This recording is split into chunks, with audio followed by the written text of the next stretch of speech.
Fry అండి. చూడండి ఈజీగా ఇలా చేసుకోవచ్చు. అన్ని ఇంగ్రీడియంట్స్ ఉండాలని లేదు, మన దగ్గర ఉన్న వాటితోనే మనం చేసుకోగలగాలి. సూపర్గా వచ్చింది.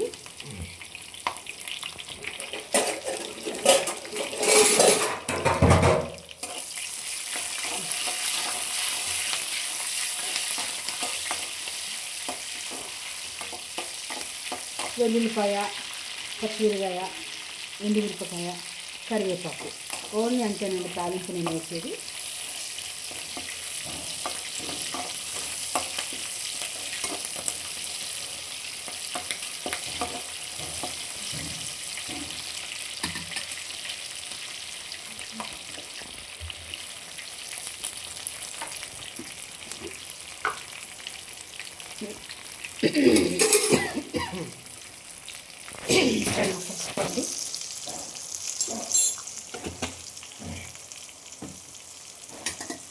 పసుపు వేసుకొని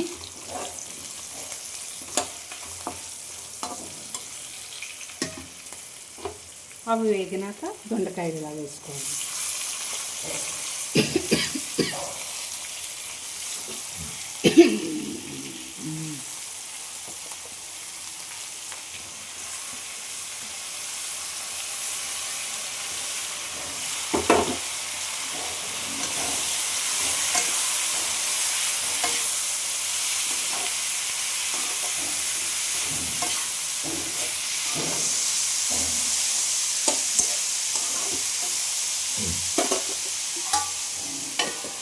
మూత పెట్టి కలుపుకుంటూ ఉండాలండి.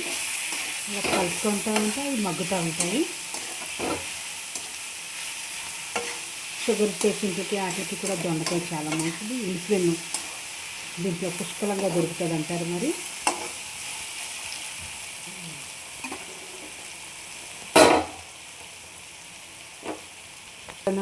నూనెలో వేపాం కదా వెల్లుల్లి, ఇప్పుడు పచ్చి వెల్లుల్లి కొంచెం వేసుకోవాలండి.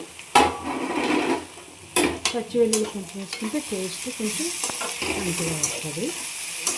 ఉప్పు అప్పుడే వేయకూడదు, ఎందుకంటే అవి బాగా ఫ్రై అయినాక ఉప్పు వేసుకుంటే బాగుంటుంది, లేకపోతే నీరు వాటర్ వస్తుంది.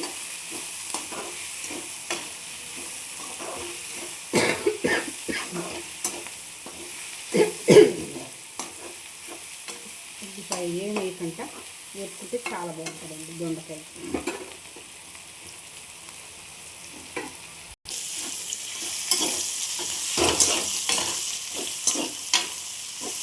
చూసారా ఎలా వేసిందో?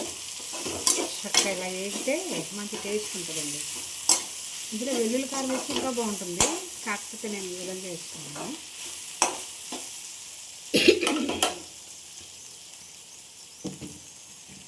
ఒక్కొక్కరిది ఒక రూట్ కదా, మంది ఈ రూటు.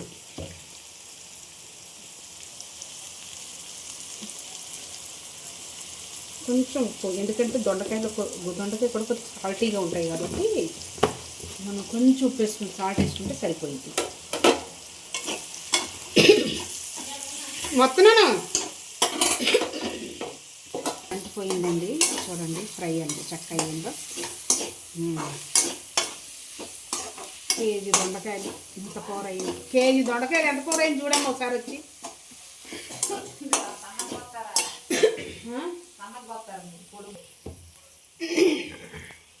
కొంచెం కారం వేసుకోండి, ఎండుమిరపకాయలు వేసాం కాబట్టి కొంచెం కారం చూసుకొని వేసుకోండి. ఇంకెంతేనండి, కూర అయిపోయినట్టే. ఒక 5 నిమిషాలు ఆగి దించేసుకోవడం. ఓకే, చూడండి ఫ్రై అట్లా తయారైంది. చక్క తినొచ్చు, కొంచెం కూర వేసుకొని బోల్డ్ అన్నం తినొచ్చు. సరేనండి, ఇంతటితో ఈ వీడియో ముగిస్తున్నాం.